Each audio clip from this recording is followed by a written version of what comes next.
Pourquoi est-il difficile d'arrêter de fumer? Déjà, nous devons comprendre que les raisons qui amènent en règle générale à en consommer chez les plus jeunes, ce sont les mauvaises compagnies, la présence d'un membre de la famille qui en consomme, l'envie d'être comme tel artiste, la curiosité. Donc, la fragilité psychologique chez le plus jeune facilite son initiation. Chez l'adulte, il y a le stress à cause des problèmes de la vie, toutes les charges qui se posent, la solitude et aussi une composante sociale.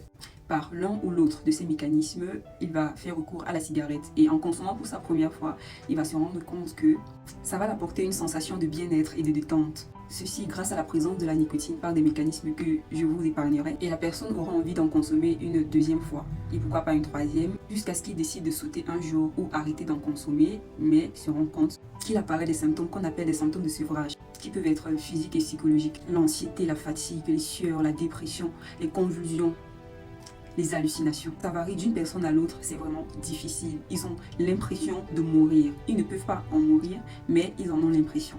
Et ils sont obligés d'en acheter, d'en consommer, et ainsi continue la boucle. Là, on est déjà dans une dépendance. Je pense que vous avez eu à voir des films avec des situations comme cela. La dépendance peut survenir au premier essai, au deuxième, au troisième. On a des facteurs génétiques. Il y a des personnes qui sont prédisposées à devenir dépendants à la cigarette, à la première ou à la deuxième.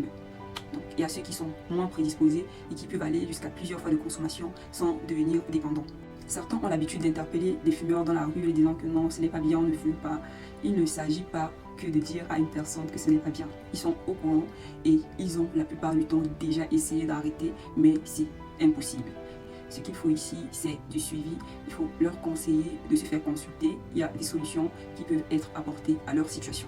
Merci d'être resté jusqu'à la fin. Je suis Kevin Laure, étudiante en médecine générale. J'espère vous avoir assez édifié. N'hésitez pas pour toutes vos questions et on se dit à bientôt pour une prochaine vidéo.